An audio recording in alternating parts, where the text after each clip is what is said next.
And what a nice time I always have when I'm playing on this, but I'm bad. And see how bad I'm going to be today. That's right, I'm going to be playing the same level that I played yesterday. That'll be interesting, won't it? What a tremendously interesting sort of a stream that's going to be. But I'm doing it anyway. But before I do, let me just go on to the old Twitter-oony and tell them what's going on. I'm going to say to them things like, I'm streaming. So, here we go. Just a moment. Just a moment. While I type this, I'm just going to put the music on for you. Here we go.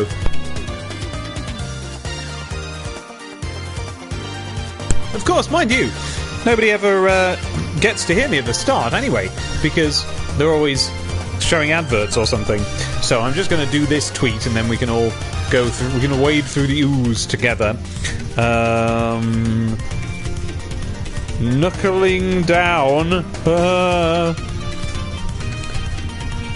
to a bit of Sonic Mania.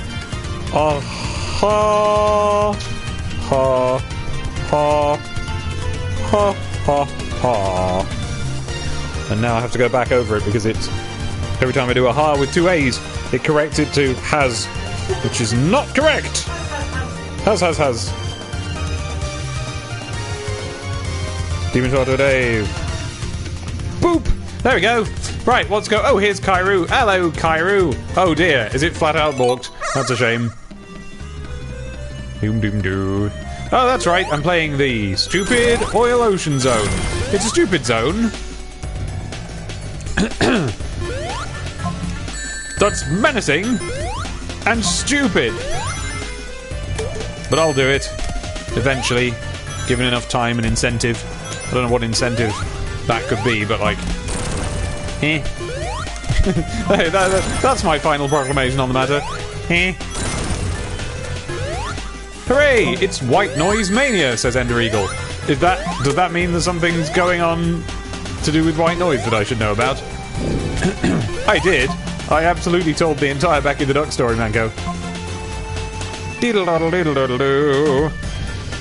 Doodle-dee. Now my microphone is plugged in this time, right? Because the last few times, it hasn't been. Do-do-do-do. Dee-dee-dee-dee. Dee-dee-dee-dee. Alright. I'll tell you the rest of the Becky the Duck story. So as you know, this kid at this school was he just sort of made a name for himself with a couple of ventures that he was doing. But one of the most interesting and I think prescient things that kid ever did was the time he ran for class president. Is that right, Kyrie? Well, tell you what, if I start doing that again... Well, look, if I start doing that again, let me know, but that's also just how I play the game. It's not that I'm, like, unaware I'm doing it. It's just I don't really see any great benefit in doing it any differently, since eventually you get it right. I was sleepy. I was a bit sleepy. I usually am, honestly. I feel like I've started this a bit earlier than usual. What time is it, Abby? Abby's got her headphones on. She's listening to a different stream. A competitor, you might say. And she's left me for them. Abby? What time is it? 7:30. Oh, there we are. That is a bit earlier than sometimes we stream. That's all. Yeah, so, the most prescient, one... Yeah, but Kairu, the reason why was that all of yesterday I was just tittering and looking at Abby trying not to laugh. I wasn't even looking at the screen. The most prescient of his escapades was the time he ran for class president against his friend Jesse, who he'd been friends with for a very long time, according to the news reports, all their lives.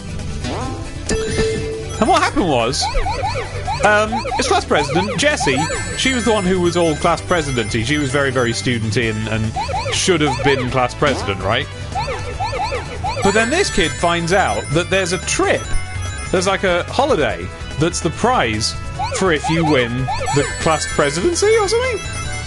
It's meant to be educational. It's like a trip to Washington, and they're gonna, I don't know if they're gonna like see the president or what's gonna happen, but he just saw it as a chance to get his party on and maybe meet some girls. Because we all remember the famous songs about those Washingtonian girls. Well, so he decided to run for president, but it was a joke. When this guy when this guy was going to run for class president, and I want to get this across to you, he did it as a joke. Like, basically, he just wanted to win. He just wanted to win. He heard that there was this prize. He didn't really care what it was. Didn't think it through. He just wanted to win. Meanwhile, the woman who had been like preparing her whole life to be class president was running against him and was a much better candidate. But he decided he was going to essentially like make her out to be a worse candidate by fair means or foul, and basically foul, you know, by trickery. And look, he found it. He figured out why, like, the way in which he could paint her as the bad candidate, which was that she was no fun. You know, she wasn't perfect. And so he was, you know, all like, oh, there's going to be free pizza. Oh, there's going to be this, there's going to be that. You know, promises that he never would have kept, didn't intend to keep. And wouldn't have had the means of keeping if he won. He got his friends to, like, not throw the election, but they did a lot of underhanded tactics to, like, you know, right within the layer of what is legal or what you can get away with. They did everything they could to kind of affect the election, shall we say. And finally, he was winning, our kid. He was doing very well. And he realised that basically he was really upsetting you know, he'd been friends with this woman. He'd been around her house a lot, you know, he spent time, they were friends. And she was seriously, sincerely upset about this, and not just for her own, like, ambition, although she was, you know, the candidate out of the two who clearly should have done it because, like, her whole life had been gearing towards it, but she was genuinely, like, concerned for the sake of the school, whereas he was only in it for just a sort of a nebulous win because he likes to be the winner and everything. And he didn't have any plans for when he got to this party, you know. He was just to Washington, rather. He was just going to party there. Well, eventually, it was really embarrassing to watch. She started getting all memey. She dressed up in, like, cool teen clothes and was like, oh, like awesome, we're gonna have a party and it's gonna be amazing, and just started trying to, like, join in with the way the kids were talking, and it wasn't convincing. Nobody bought it. And then eventually, here's the way it worked. Here's the way it went down. People started to realise what this kid was in it for. The headmaster was like, decided to call his bluff, actually, and tell him that there was no trip to Washington, and then see how he reacted. You know, does this guy still want to be the president?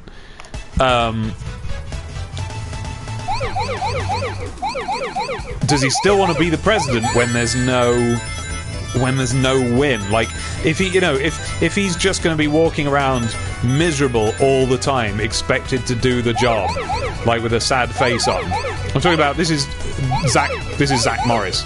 If he's gonna go around with this miserable face on all the time, hating his job, not wanting to do it, you know, having to listen to people tell him what to do, which is like the reason he was trying to avoid that, was the reason he was getting into it in the first place. All of this stuff. Is he going to be interested? And sure enough, he wasn't. And he decided to step down.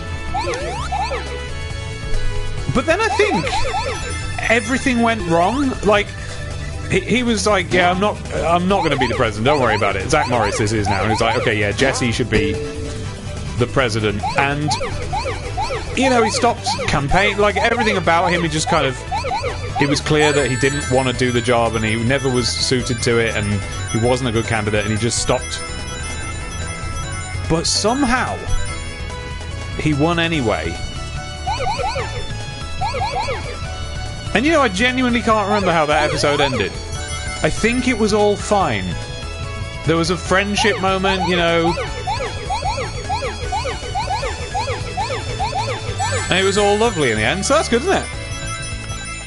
That was all great, and it worked just fine. That is, you can find that on the news network website called Netflix. The episode is called Class President. Go and see if I made a word of that up, because I didn't.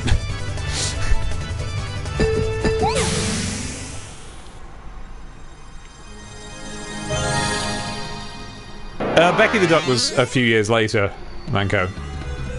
Yeah, it felt like that, Phil. I didn't get that last one, did I? Diddly-dee, bum-ba-dum-bum-bum-bum. Diddle-dum-dum-dum. Hey, that was close. Bum-ba-dum-bum-bum-bum. That was close. They nearly went the incorrect way. Am I going to be allowed up there now? No. Hey! Yeah! Nice! Brilliant, brilliant, brilliant. Huh, and yet... very ambiguous as to which direction I'm allowed to go in here. So I'm going to cheat. I'm going to go this way. Dum-ba-dum-dum-dum-dum. It did it? Huh. Maybe we don't notice that. Don't notice what? That it's... like, if it's ever done it before. I mean, I'm fairly sure it's never done it before. That would be a... I noticed it that time. I didn't say anything because what I thought it was that I was just wrong, and I thought that I, you know, just didn't notice. Like, basically, I thought that the way it works is that this game just kind of skips over the animation for collecting the last one or something. But if you guys all saw it as well, and the counter said the wrong thing, then fair enough.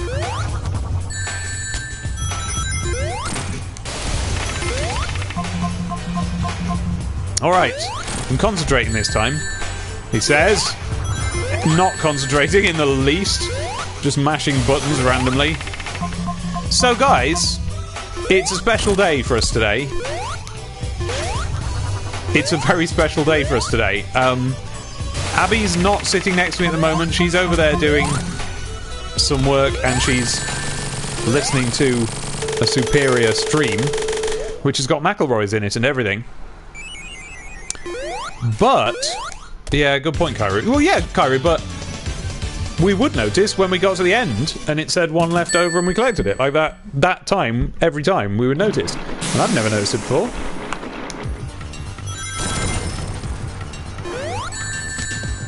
Oh, you mean if you're collecting like a big square of them? I tend to look at the counter during that, so I feel like I would notice. Okay, guys, you've been on a bit of a journey with us. You know some of what's going on behind the scenes in our life. And today... Right, okay, yeah. Today is a big day. It might be one of the big days of us. Abby? Are you comfortable popping over and telling them why today is a cool day?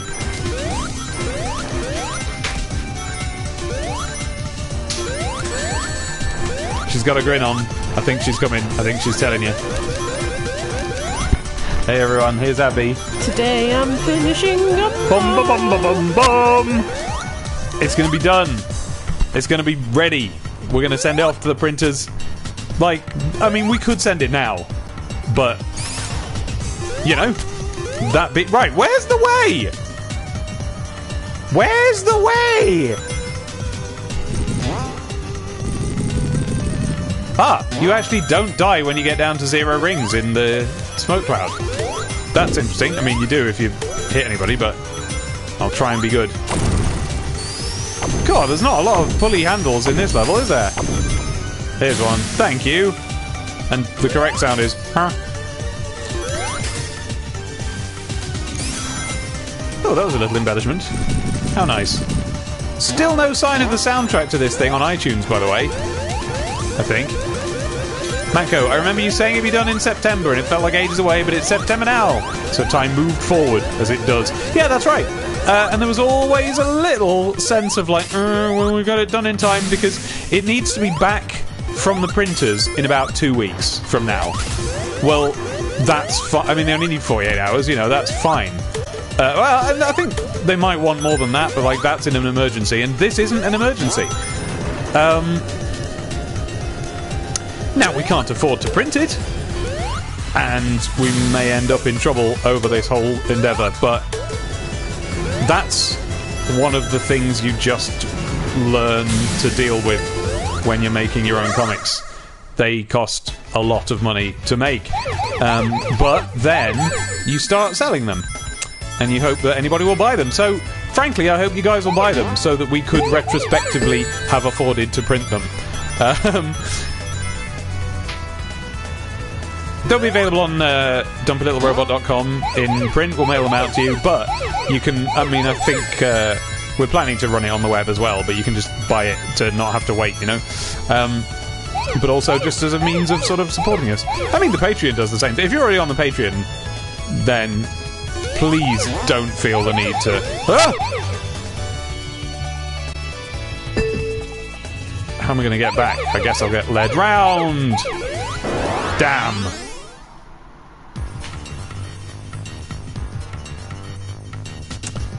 That's right, Kairu. Sorry about that.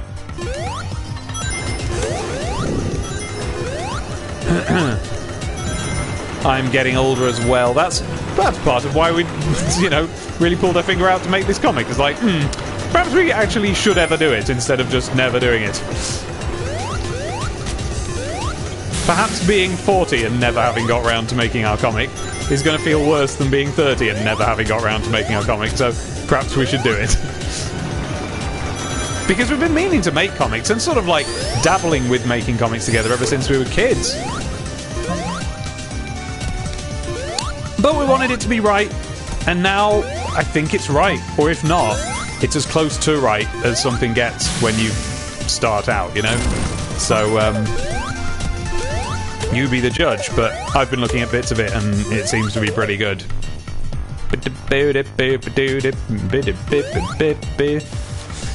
Well, sure, Peter, but he's got nothing to worry about. He's a proper grown-up.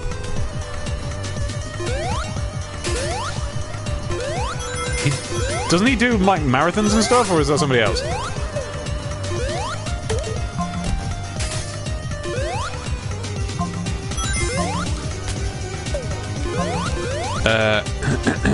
Maybe that's why they ask for less than 100% for those situations where you can't go back. What? Debate? What? They're debating it? We're not just waiting for it to happen? The one video game without a soundtrack on iTunes, and it's the one that everyone's desperate to buy the soundtrack? No, I don't want it on vinyl. And I say that as a hipstery vinyl owner. Like, I buy things on vinyl. I don't want this on vinyl. The stuff I buy on vinyl is stuff that's native to vinyl. I don't want a digital game soundtrack on vinyl. That's a downgrade.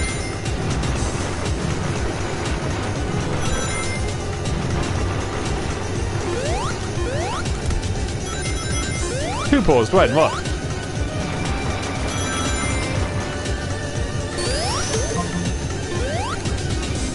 Hey! I'm not too bothered about the smoke. It's honestly not as bad as it looks.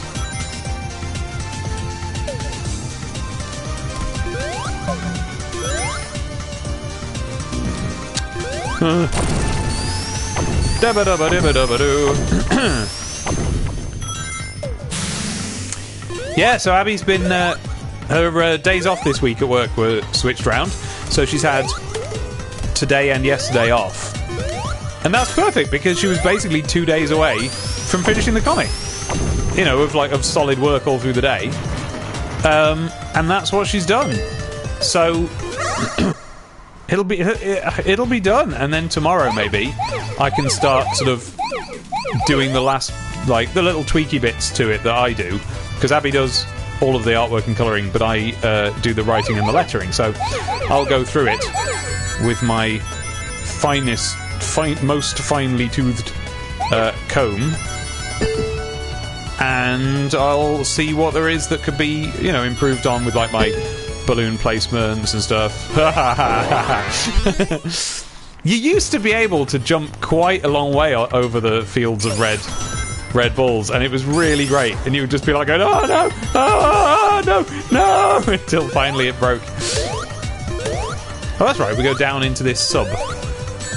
Whoops, not there. Someone pointed out in the Goon thread about this game that the rings flying out towards the screen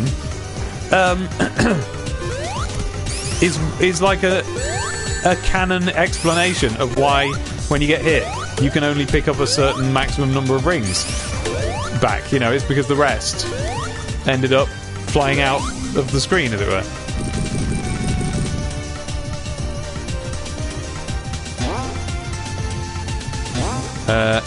You got our Labor Day off, as well as the day after Labor Day, known as Gotta Actually Work Day.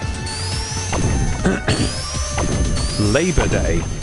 I don't know much about Labor Day.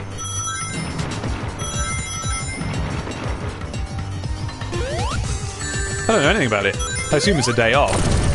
I mean, it sounds like a day on. It sounds like the day you work. Labor Day.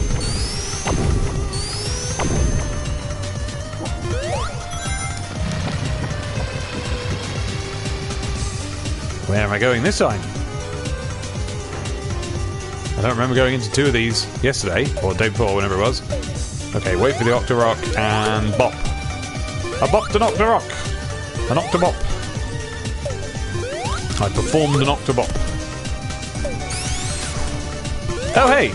Yeah, let's have a look at some of Knuckles' balancy animations. Whee! Whoops.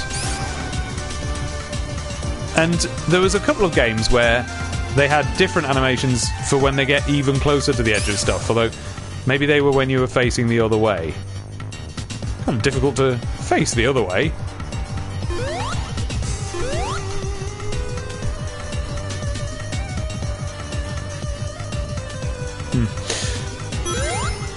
Didn't have to put that in.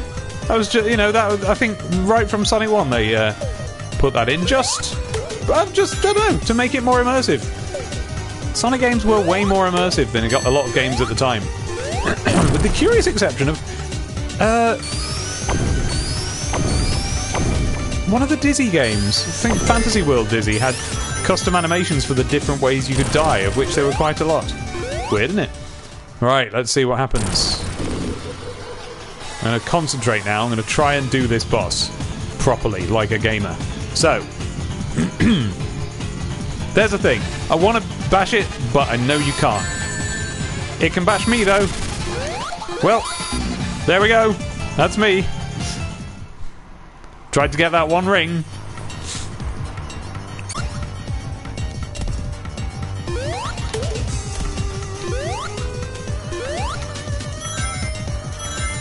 Strategy, stay in the oil. That doesn't help.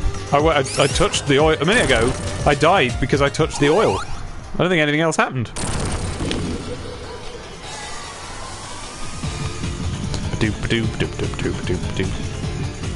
Okay, so I'm ready. I'm gonna jump or duck. Oh, I was trying to tease it into going a certain way. Oh yeah. Oh, a shield, you say? Oh, okay. Now then, where can I get a shield? Maybe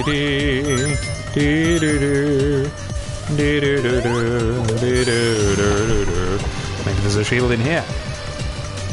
Oh wow, the whole thing submerges once you're in. Didn't realise that. Bip, bip, bip.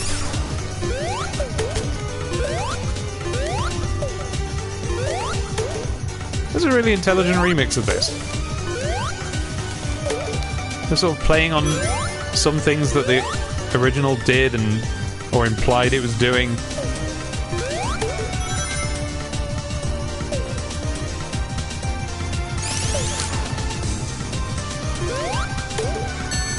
bit simplistic just to repeat that, but I'll give it him. Oh, thanks, Skyru. Do let me know. Because the game sure doesn't. But I think it's my fault. I think I'm just being a silly Bombplops. Come here, thank you. 4? Is that what the fat rings are worth? 4? Oh no, I think it's like a percentage of whatever you happen to have. Because I've heard that a trick is that if you get 100 rings and get a 1-up, and then get hit with big... Oh-ho! With big fat rings on, then you can collect all 200 of them immediately, and become the proud owner of a second extra life. Okay, this isn't helping.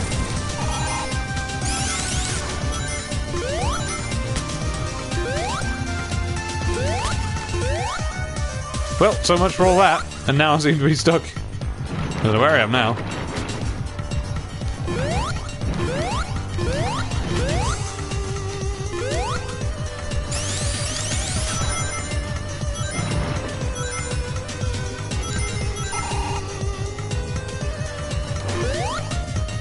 Where do I go now? Ah.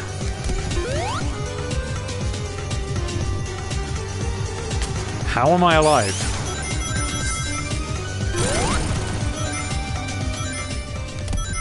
Okay. Why not? Last life. Screw it. Let's go in with no rings. This is a hard level, you guys. Okay, so I'm just gonna duck. Okay, whatever. Then all hell breaks loose and there's no escaping it. And then I die. Same every time. Okay. Well, I'll have another go. I'll have another go, because I have got to get through this level at some time in my life. Right then. Diddle-doo-doo-doo-doo. Diddle-doo-doo-doo-doo. Diddle-doo-doo-doo-doo. Bum twiddle.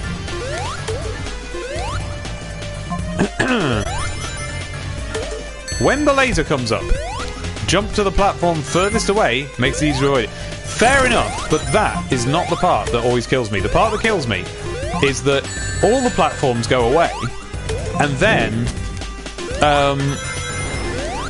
the big head comes up, and it just fires some little pellets, and those get me every time. Guaranteed. No, you don't. I'm having that ring. I'm having it. Nope. Alright, I'll try a different way, but I'm having it. Alright, I'll try a different way. No! Yes! Yeah, I know, the part with the platforms, that's fine. That is not the problem part. Doodle-dee-doo-doo-doo. Doodle-doo-doo-doo-doo. Very grateful, but surprised that these little steps don't have flame jets coming out of them, like in the something zone in Sonic 3 and Knuckles. Launch base. Can't remember where that was now. Oh, it's down here. That's it. Doodle-doo-doo-doo-doo. Now I go up here. Oh, what? Really? Because I've ever done it in this entire save playthrough. Gosh, I didn't realise that. I thought it was just that I hadn't reset. Doodle-dee-dee-dee-dee. Hello, Ashias. If you sit down in the oil, you can basically just swim around and jump up and hit things. We have a... I mean, that's what I'm probably going to do, but... what I found was that I kept getting hit by the little pellets. That's the problem. I don't even know what happens after the big face comes out of the oil, because I've just never got there.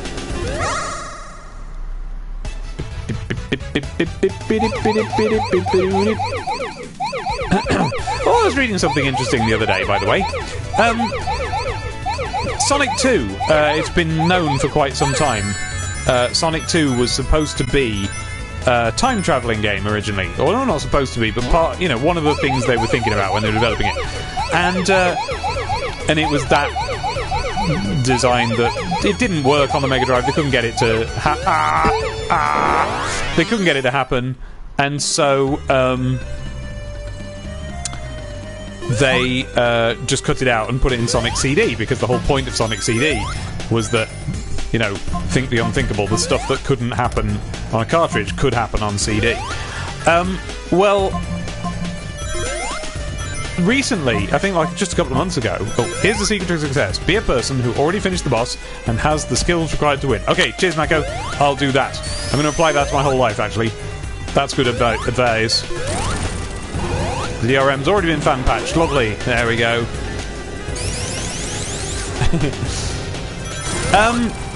Yeah, so a couple of months ago, some information came out about this time travel based Sonic 2. And it's basically a collection of 4... Oh, right. A collection of 4 maps. And some just narrative about them by the designer of the game. And these maps show you that there was going to be 4 separate time sort of zones in it. But apparently it wasn't going to be done the way it is in Sonic CD. I think it's like with the same level, but like the future and past version of it. It's... They would all have had like completely separate sets of levels. But there's a logical... Look, there's something in there. How do I get there? Looking at it, it kind of looks like it might be a Robotnik telly. Still curious as to how to get there, though. Anyway, the levels would logically follow on from one another, and from these maps you learn some stuff about, like, the eventual Sonic 2 and so on. So, for example, the Emerald Hill Zone... it was Green Hill Zone in those days, but, you know, what we now have is the Green Hill Zone was, in the past, the Hilltop Zone, and that's why the Hilltop Zone has dinosaurs. Ooh, there was a ring. Is that it? Can I not get to that ring now because of that platform? Yeah, the Hilltop Zone had a dinosaur badnik, and that's because it was supposed to be in the distant past. Hey! That explains why Sonic 2 has so many different songs and so many cut zones. Those spikes were pushable before you got in those cannons, really. And that's an extra life, and you get it from the other side. You got it before. Oh, that one. Yeah, exactly, Cairo, yeah. Have you seen that thing that people are doing? Where they're, like, boinging... They're doing, like... Well, obviously I can't do it. But they're, like, jumping sideways. Ah.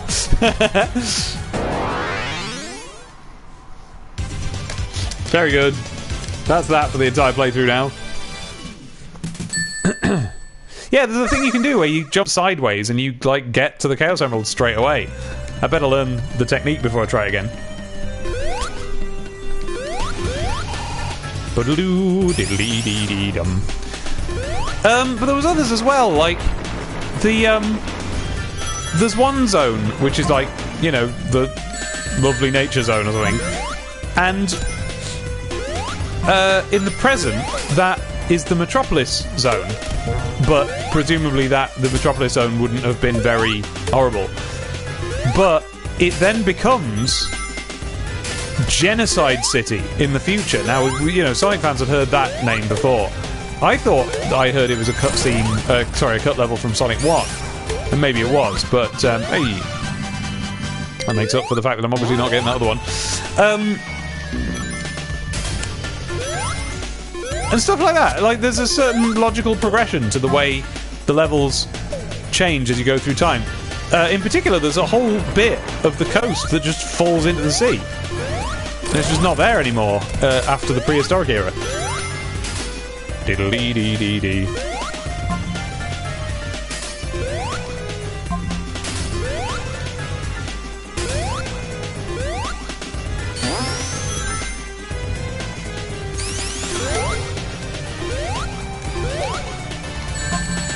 Oh, thanks a lot, Fung. Thanks a lot for that very timely Fung. Well done. Right. Pay attention. Thank you. Diddly-dee-dee-doo. Ah, here we are. My old friend. Oh, great. Do you know what? Fine. Not even gonna bother. No. Shouldn't have bothered.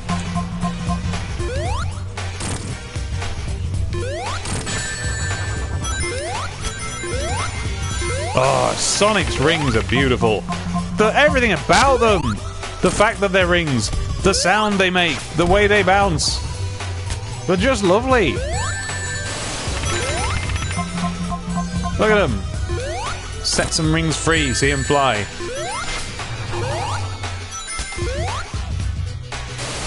Hope you're convinced that I'm being hit on purpose here so that I can see the lovely rings. Beautiful.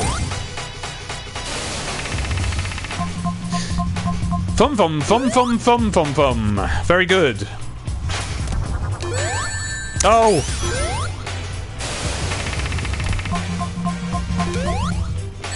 Oh. Thank you.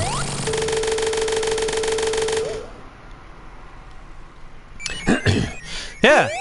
So we're very excited today because the comic is getting finished, and then I guess Sega should sell official pixelated Sonic rings, perfect for marriages. Oh, I'm not bothered about that. I'll tell you what I wanted. I wanted a ring box that, when you remove the ring, plays the ring noise.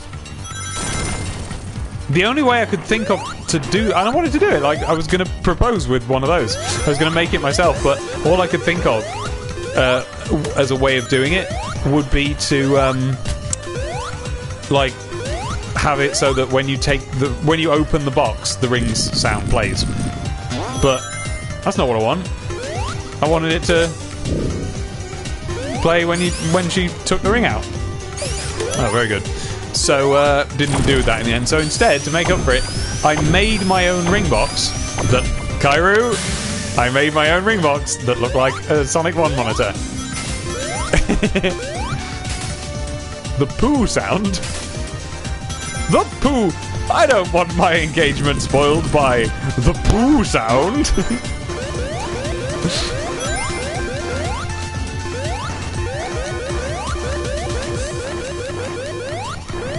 Well, I couldn't find a way at the time. I was, I was looking for stuff that you could, just like a little soundboard thing that you could rig up. But no, the only thing anyone had at the time was how to make one that plays a sound when you open it. I'm sure it can be done, but I couldn't find a tutorial or anything. So, like I say, it was fine in the end because I just made that box. Still got it. It's on the shelf to my right.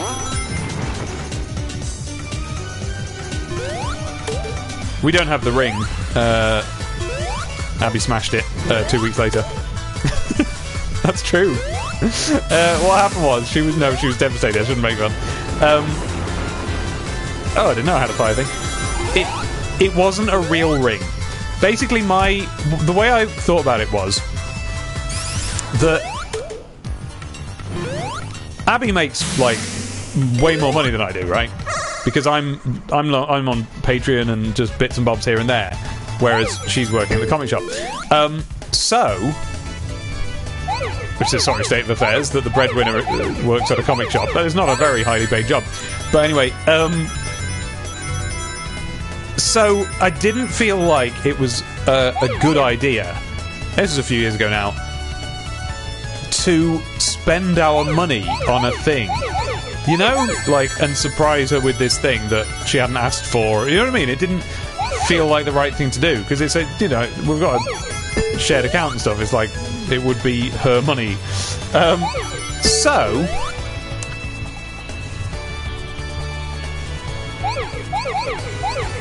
apart from that, any money that is mine is ours. Do you know what I mean? It's like if when you're a couple, if you spend money in a way that would inconvenience the other one, it's not entirely fair.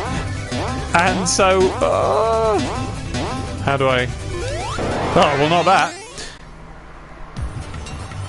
Ah, see, that's what I wanted, Kairu, yeah. So, anyway, here's what I'm trying to say. Didn't feel right spending a lot of money that, you know, could be spent on something useful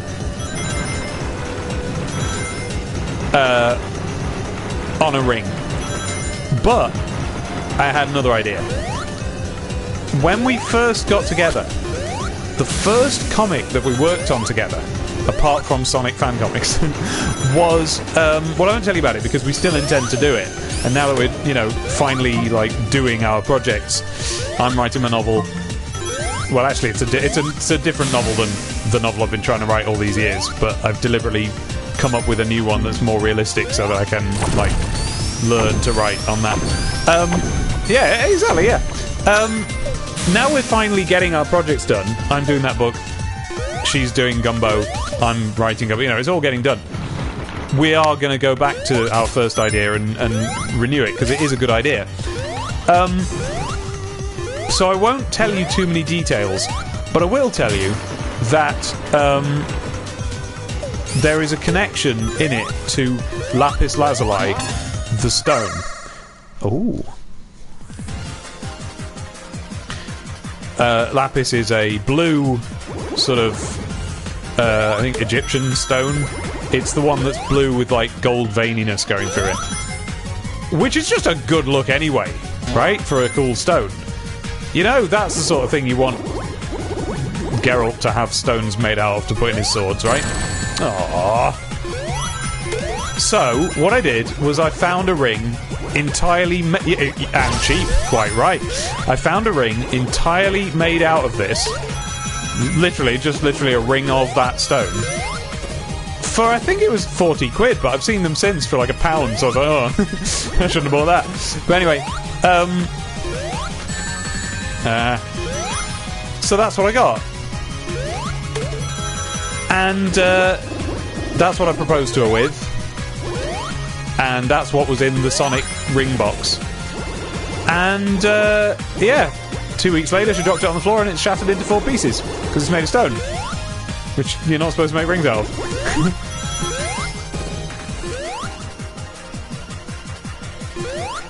Still, though, it's the thought that counts, isn't it?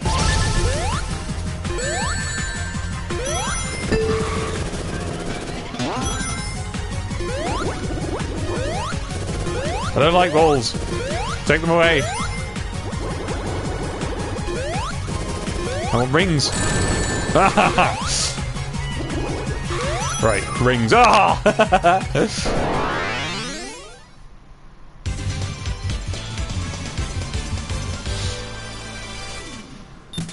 Exactly, Kairu. Well, yeah, I mean, that was the thought at the time. And like I say, I've seen them for £1 since then. Or rather, I've seen them... You know the Christmas market where I did Wiggle-He too? They have a stall where you can get rings made out of stuff like that.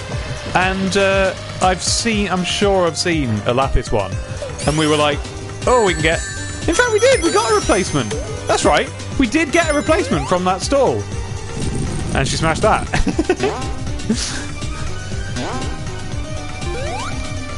There's a lot of stuff that Abby's good at, but not dropping things isn't one of them.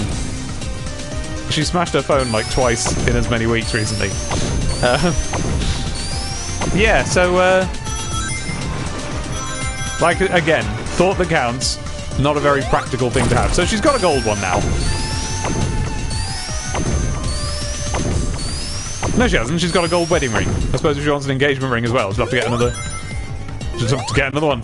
I've lost my wedding ring, so between us, you know. Oh, that's a thought, Kairu.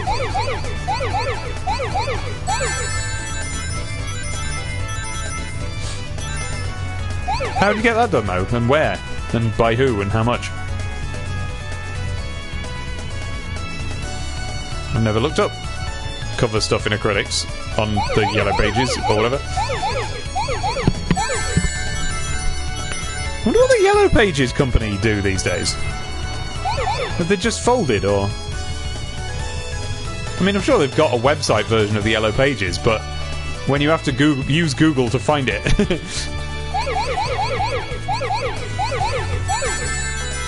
Oh no, it'll be just for really old people who don't know that you can just type the thing you want in the browser and it'll automatically Google it.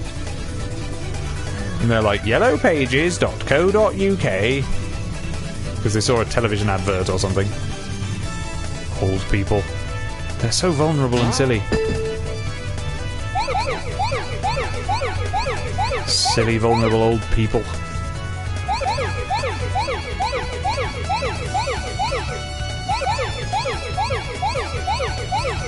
Ah, what? Ah! Oh dear. I'm sure I pressed the right button, but apparently not.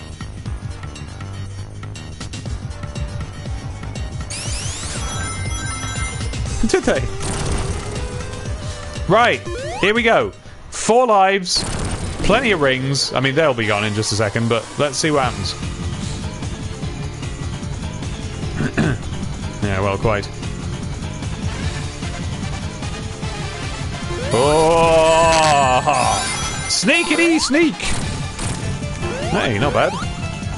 Okay, so somebody told me I can just hang out down here and I'll be fine. Yeah, alright, that wasn't too bad. Can I do it still? Okay, but don't sink. Ah! Oh, no! Okay, no rings. This boss is hard! Death. Okay, not doing that again.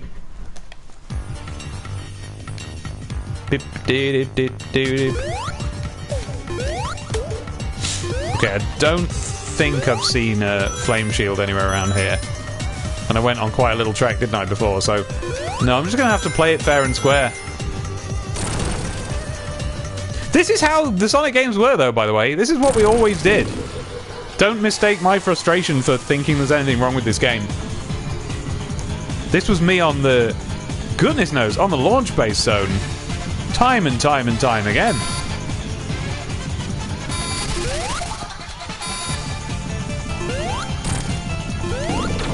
Hey!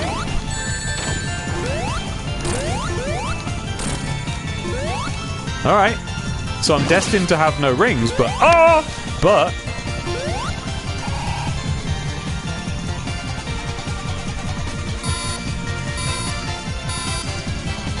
alright.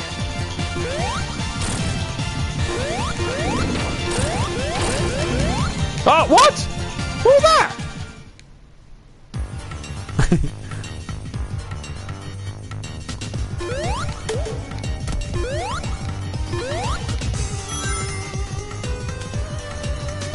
Yeah, that's true, I guess.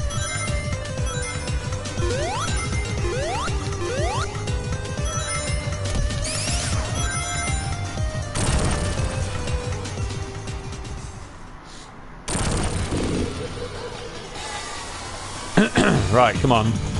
Let's do this properly. And then I go over here. Diddly-doo-doo-doo-doo.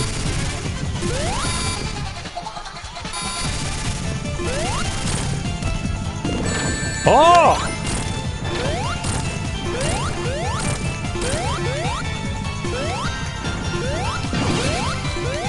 Oh! And then tease him out of the water and come over here. Okay, okay, I'm sort of concentrating this time a bit more.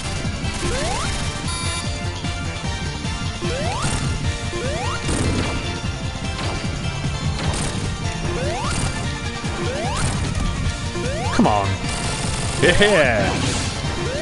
Hey! Oh! Oh! Oh! Oh, he's had me ring now. Oh! That was going quite well. Hello. Oh, by the way, Life's a Pitch Matt has reminded me, simply by existing, that you guys need to go and listen to the episode of the podcast Life's a Pitch that he uploaded today. It's me again. I am the guest.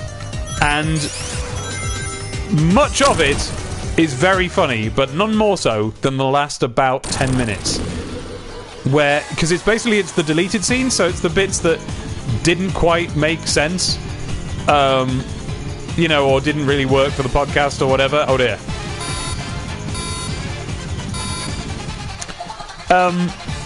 Including the bits where we just go off on one and have just a fun conversation on our own.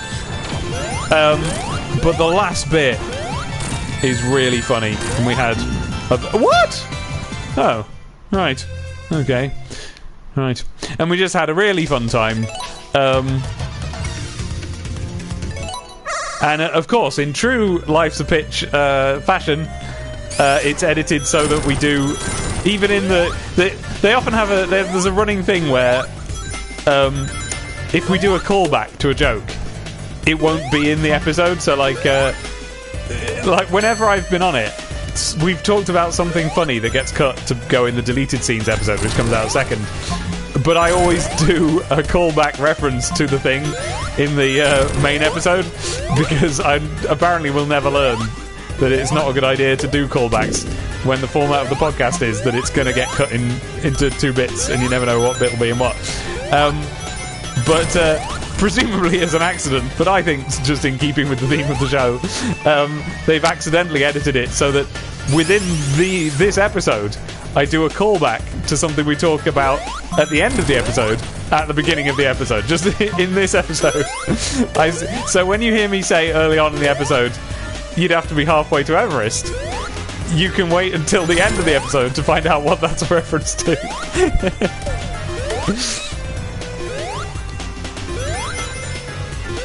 Diddly-dee-dee-dee.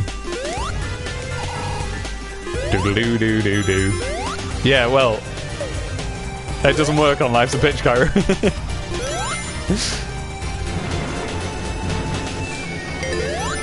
But I'm making fun. No, it's good. You should go in and do it. Yeah, deck the halls with boughs of holly. I never thought of that before.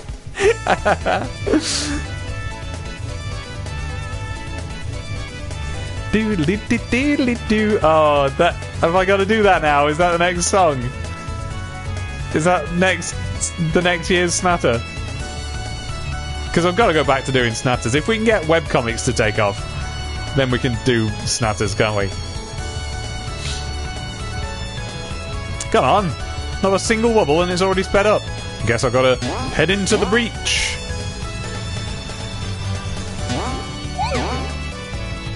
Deck the halls with boughs of holly. Oh no, I've got to keep track of which one's which, and I've not. Oh well, let's just take a lucky stab. Absolutely not. Yes. No.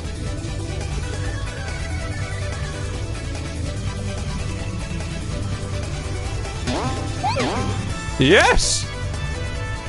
Doesn't help though, does it? Where's the rest? Okay, I think I've got to go down this middle. Oh, of course! That's the exact... I got it so right! And then I got it as wrong as possible. Oh.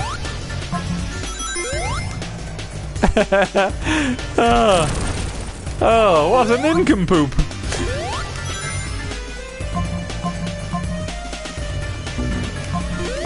You gotta be kidding me!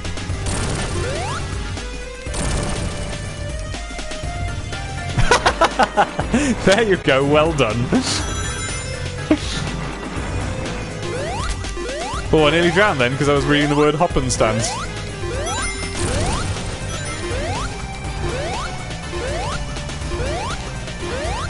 There we go.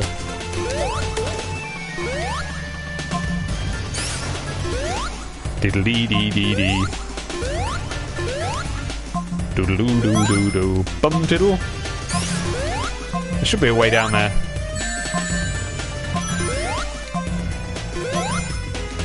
Bad!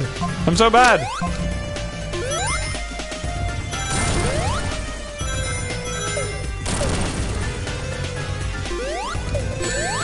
Ah! Shimon. And Pagora. Here we go. There, that was nice. That wasn't nice. What was that for? That wasn't my fault.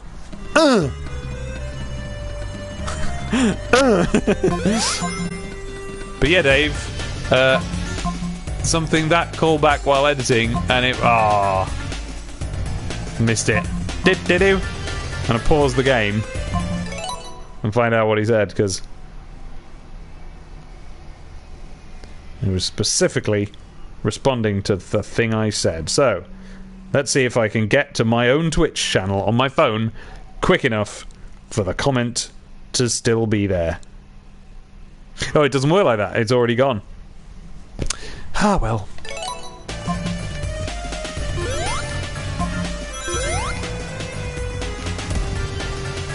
La la la. La la la la la la.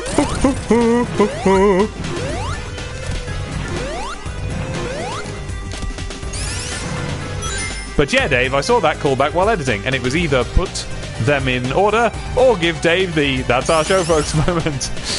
Yeah. Do do do. With the best punchline in the episode. Oh yeah, good point.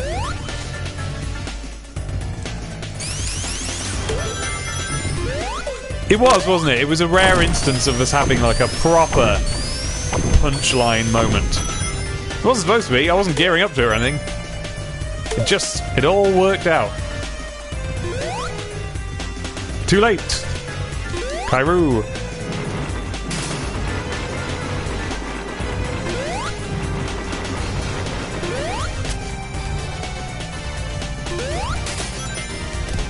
Dip dip dee dee dee dee dee dee doo. Whatever.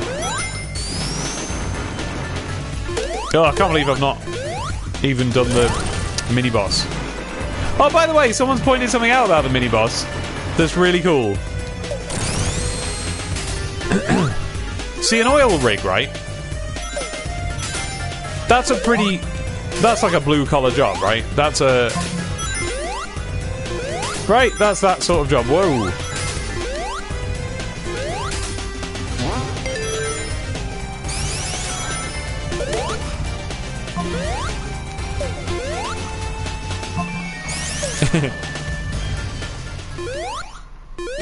What's another blue collar job?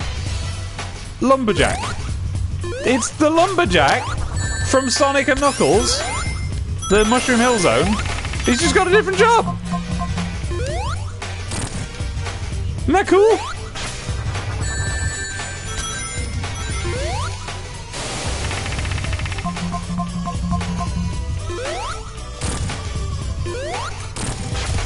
Oh.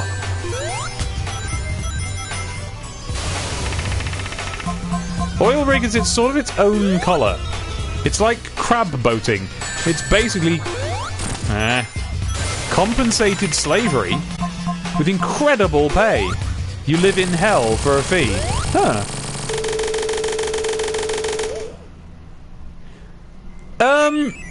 He's always had a smaller jump, I can tell you that.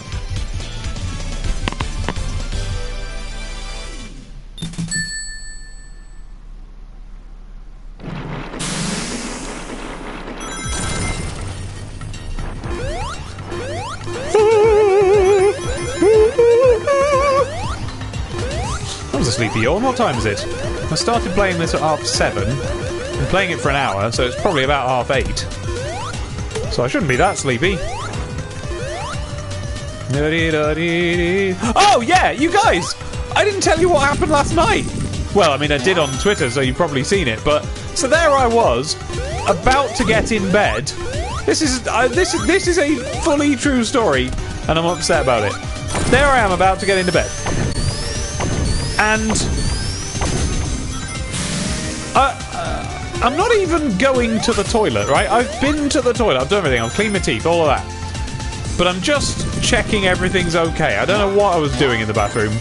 I just went in there and I looked and I shuddered because I couldn't even believe what I was... Wait, my stream is way behind you? No, don't judge by the fact that I said I've been playing for an hour. I was only on 50 something. I'm on 59 and 45 seconds now. Oh wait, you can see that from the counter and that doesn't tell you how close that is to when you said something. Well, Anyway, so there I am. There, you just said something, Kairu. But yeah, I know people who do jobs like oil stuff. Yeah. You basically just live there, work stupid hours for months, then get a whole year's pay. Huh. It was Zach Morris right there in the bathroom. Way! Oh, Knuckles!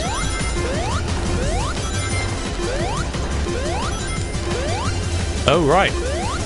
Oh, weird, okay. Anyway, right, here's what happened. So, I'm about to go to bed, I'm in the bathroom, and I look, and in the toilet is a great big house spider. Now, I don't know if you know what I mean by house spider. It's not like a little spider that's in your house.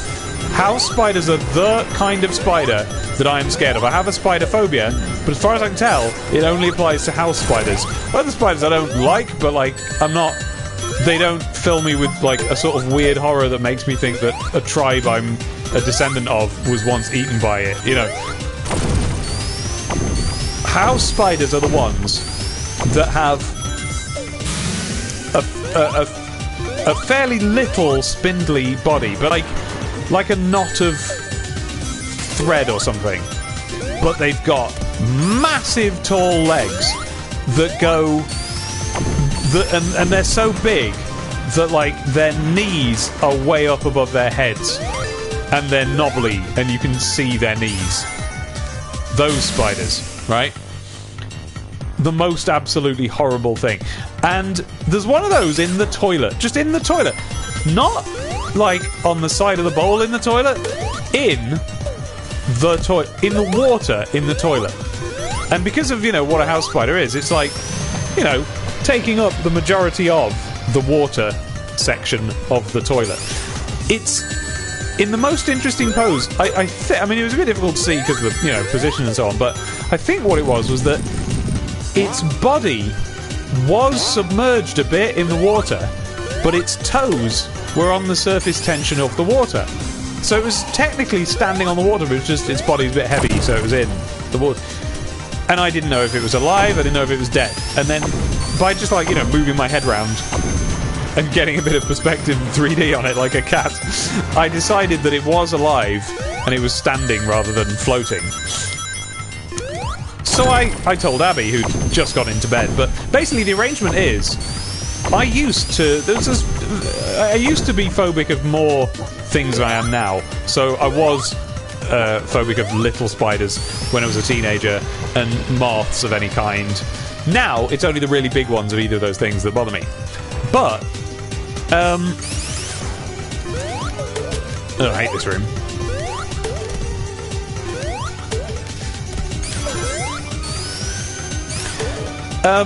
Abby, though, Abby is a friend to every creature coming down the pike, and she's never met an animal she didn't like, and so I'm not allowed to do that anymore. I don't kill insects anymore. I used to just squash them. I had a book beside my bed when I was about 13. There was like a dictionary that I used to... There was a hardback dictionary, like a child's dictionary, too young for me at the time. And I just used it for splatting little moths and things when they would hang out near my bedroom lamp that I would read with. Which is not great. I'm not trying to suggest this is good. And I'm glad that I've changed my ways. But I wouldn't have done without Abby, I don't think. Anyway, so Abby's like, no, we don't kill them. Tell me whenever there's one, and I'll remove it. Because Abby, she's loving little things. She'll pick them up in her hands. Massive spiders, she'll pick them up. All sorts of things. So, I go and get Abby, and we both look at it. Now, Abby's got one problem, though, with spiders. And that is, you can convert a spider from a lovely little fuzzy friend to a horrifying demon creature the way I see them, just by doing one thing. Just by killing it. The second a spider is dead, Abby is horrified of it in exactly the same way that I am of the living ones. But I don't mind them as much. So, you know, we've got our own strengths and weaknesses there.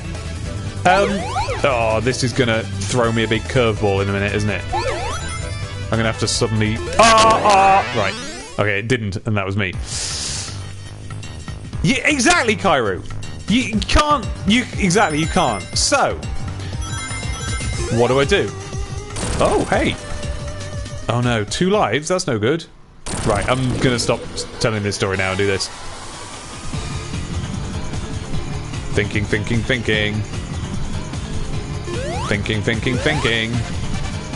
Diddle-a-do-do-do-do.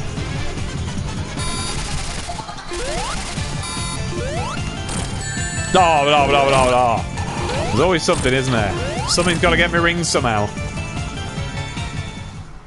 Dead spiders curl up from lack of hydraulic pressure. Interesting! God, that's interesting. La la la la. La la la la. Who sings like that? La la la la. La la la la.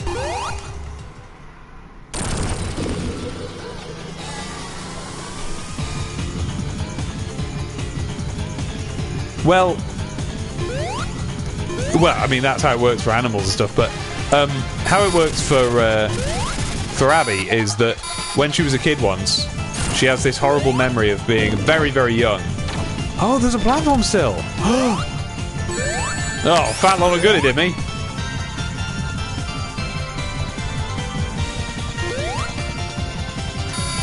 She has this horrible memory of accidentally squashing one, so the image of a dead spider is like connected to that horrible memory for her. Ah! Get it, Knuckles. Damn! There we go. Game over. Normal muscles don't work when you have an exoskeleton, so they exert hydraulic fluid into their legs. Oh, cool! Oh, wow, cool. That was awesome. Okay, so anyway, spider in the loo. Spider in the loo. You know he's only in there because he wants to have a poo. There's where the spider was, right? And so Abby comes in and she has no idea what to do. Because, yeah, you can't cup and card in the toilet. So... Oh, Abby? Could you reach over and switch the Cintiq off for me? I forgot to. Thank you. So, she concedes that there's only one real thing that we can do here, and that's to flush it. You know, because spiders, they don't necessarily automatically drown in water. Like, they can do quite well in water. I don't know about what species or whatever, but basically it's a sort of out of sight, out of mind thing. Because, for example, we know that house spiders don't flourish outside. But Abby's comfortable, basically, in order to avoid them being killed, taking them outside. And then they've got a chance. We don't know if they died then, you know? They probably did, but anyway.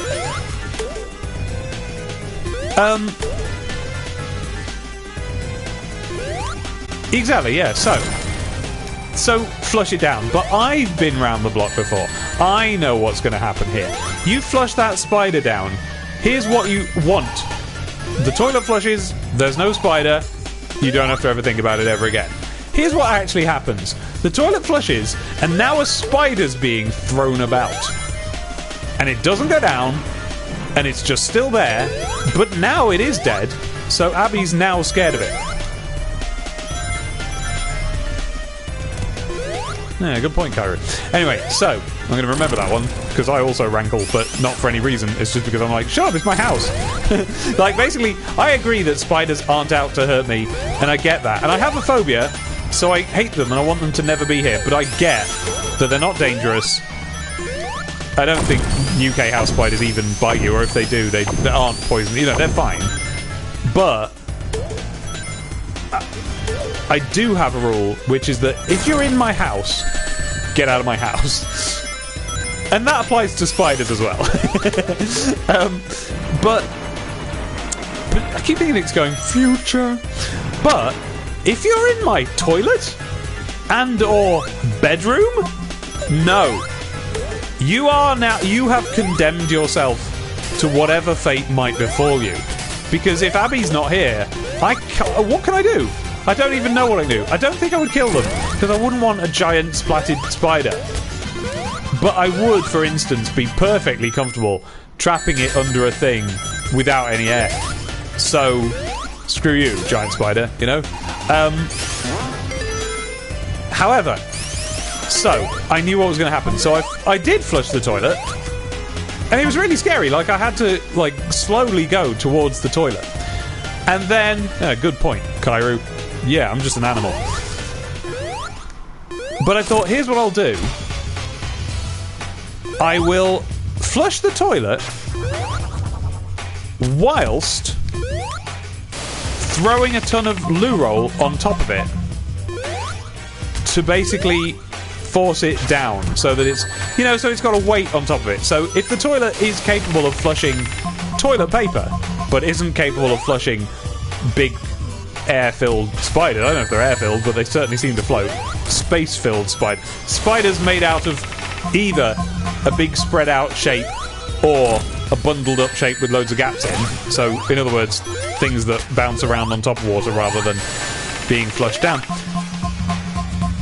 If toilets can't flush that, but can flush paper, then how about I put a load of paper on top of the spider and it'll get dragged down? Nope! Nope, didn't work. Instead, what happened was the toilet paper went down, gradually revealing that the spider was still being thrown around the place. And yeah, exactly, Kairu, basically what a spider is, everything you've just said has pretty much confirmed what I think a spider is, which is a sort of robot tank. They're Daleks. They're a nasty brain. Oh, let's say not a nasty brain. They're a horrible brain. They're a lovely innocent brain, but only that's like good enough for like controlling the tank. It's a tank with an AI that drives it. It's a robot. So I don't feel good about killing spiders, but I've promised I won't. So don't worry, listener. I'm not going to be a spider murderer. Well, so this thing. I wonder if I don't lose rings when I've got a flame shield. Yeah, seems so. Oh, no, there they go. No. Oh, but is it because I'm in this? Okay, no, I do. So now, exactly what I feared had happened. The spider has been flushed, but it is now a dead spider on the top of the water. And now Abby is terrified and can't look. What do we do now? There's a spider in our toilet. There's nothing we can do. We can't get it out. But then guess what? Oh, did we? Okay. Well, you know what? Because we've already kind of talked about it. The spider takes a few seconds, twitches a little bit, and then just unfolds itself. And it's back to life. So what do? We give it another go. A second flush, more toilet paper. Still no response. And this time Abby's getting really upset because she thinks that we're just killing it and killing it and killing it. So we change tactic now.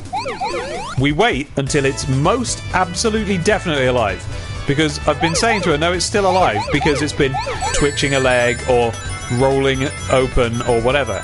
But this time it jumps open to be a spider. It's like, I'm a spider, doing, and it's sitting on the surface of the water again. At which point, Abby is immediately no longer scared of it. So she... yeah, exactly. And as our good friend Fuzzy Freaks pointed out, she had read... I don't know if she already had this, but she has a little spider icon next to her name. I don't know if that's just because she likes being spooky, but she knows about spiders a little bit. So she was saying that she'd read a study that they did, and she found it and linked me to it. And sure enough, not only are spiders capable of surviving in water for quite an amazingly long time, but it's like way longer than you would think. Like, it's not the duration of being flushed, it's 24 hours. You can drown a spider. And then, when you've drowned it, you can scoop it out. It can be dead. Like, you can measure that it's dead scientifically in lab conditions. Leave it overnight, and you'll have an alive spider. And it's because they are, or at least some of them, are, like, conditioned to exist in water. I think this is the species they were testing it on, but I'm guessing some of this gene is in some other species. I don't know. But yeah, there are spiders that just live in these little underwater caves, and they stay down there for ages. But the tides come in and out, and, like, you know, it's like, you know, rock pool life. They're sometimes wet and sometimes not. Forget those. But sometimes the tide never, you know, just by circumstance, the tide never fully drains. So the spiders have evolved to be able to survive two such tides in a row. You know, just as a safeguard. That's all right, isn't it? So this spider is now fully alive and fully a horrifying, big-legged, horrible house spider. But what this means is Abby can be on the case now. So she goes and gets a jar and she just scoops it out of the toilet. And she carries it over to the window and she throws it out the window. There we go. What we should have done in the first place. But as a result of this, I think Christopher McFeely put it best when he said, "You know that my bottom's not going anywhere near a toilet for the next 2 weeks." And yeah, it is. You have to really. Oh, interesting. What the hell? You have to really tell yourself there's no chance of a spider just showing up in the toilet while you're on it. 5 lives. Okay. Now, there's good news. The spider, I believe, didn't come from the toilet. I'll tell you where he came from in just a moment.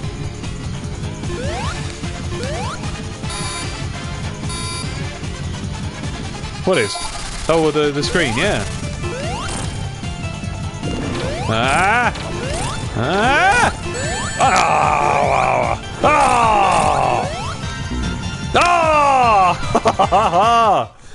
Ah! Ah! God!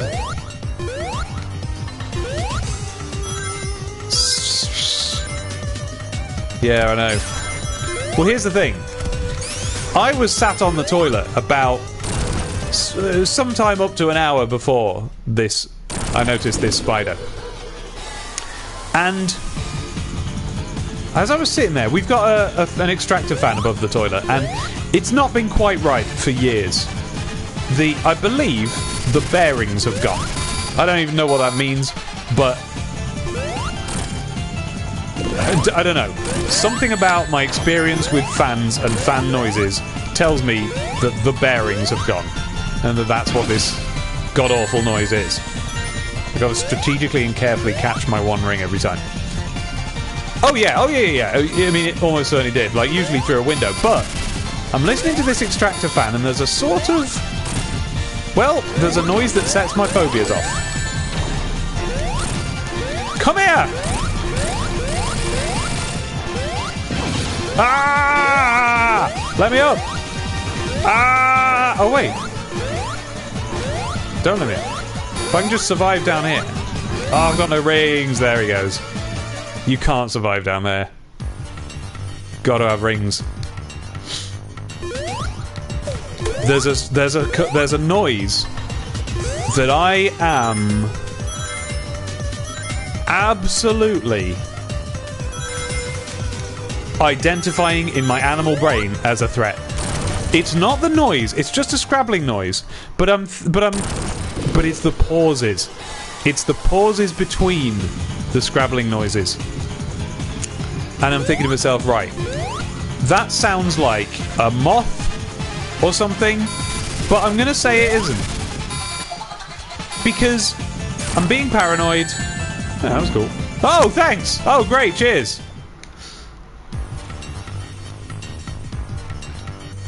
I'm being paranoid, it's just the fan making uneven noises. There's a bit of dust in there or something. Right? And I think to myself, and I'm glad it isn't something like a giant moth or a giant spider, because you know where the extract fan is, don't you? It's positioned directly overhead when you're sitting on the toilet. So on the one hand, I am comfortable. Right. If you stay down in the oil underneath the platform, you're fine. No hurty things pop up right by the stem.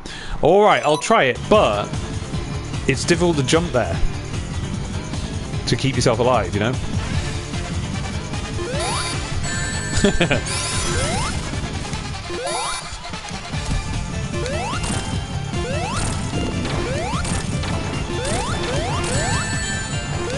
Ah!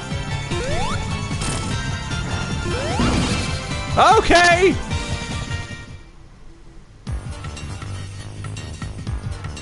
Alright, screw it. I'm just going to have to try and do it. I've got one more life. I'm not playing it anymore tonight, so this is the last go. I'm going to have to try and do it properly on its own terms. But I don't know what those terms are. What are you supposed to do? This one's stupid, right? This one's really hard. I don't remember being like this as Sonic, but then I think maybe Abby did it. Oh yeah, that's right. It was this hard, and Abby just did it. Well, I went to the right-hand side of the platform, but it just made me be dead on the other side somehow. It was weird. So anyway, good news. Spider did not pop up out of the toilet. Bad news, I have a portal to the spider dimension above my head when sitting on the toilet. Good night, everybody. Do, twiddly diddly boddly doodly do. Yes, I am. Get 2, then go off to the other side. But that's where all the little dots are. I'll try it, though. Yeah. Do do do do do. Do do.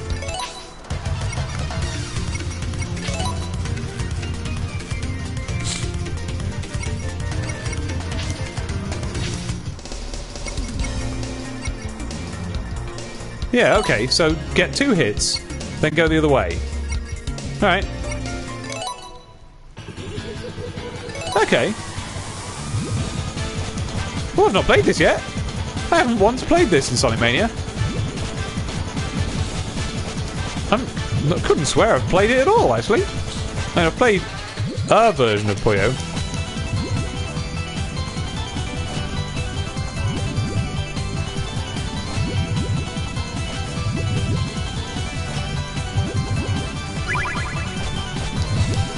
Ah! Yeah, that's what I was aiming for.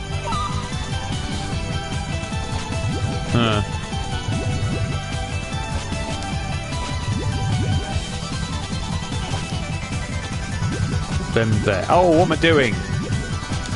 Oh wait, yeah. Position that up there. Bang them down there. Him down there. And that's whatchamacallit? What do you call it? A string? No? A chain!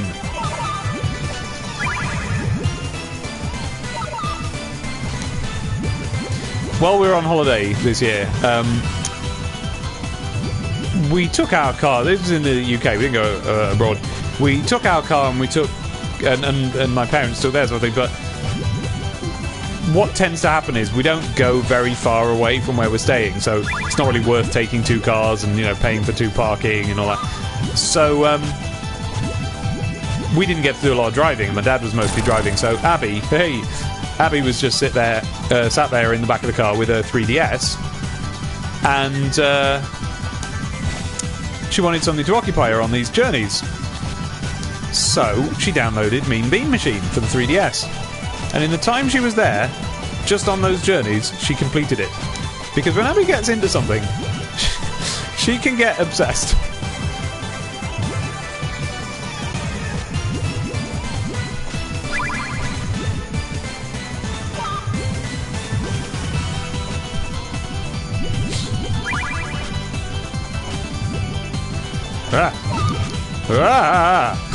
Rubbish.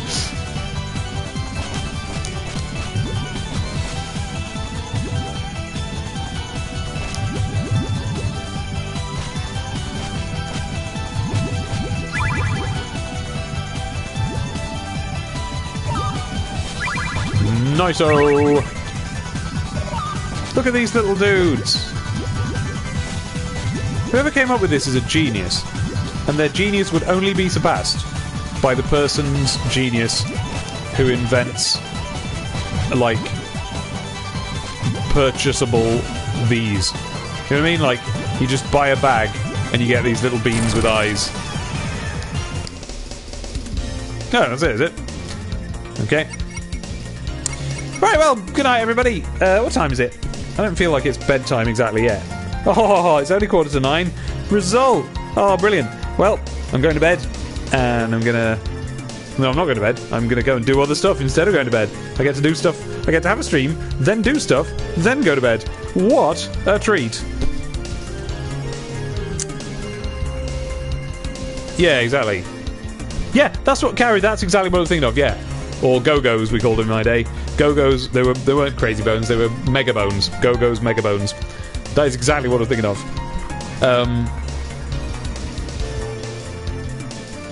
Yeah. Yeah, that's precisely what I was thinking of. So, bring those out, but Sega versions, and they're mean beans. Bye, everybody! Now, to go through the long process of getting to the sub menu, where you can stop the broadcast. Thus.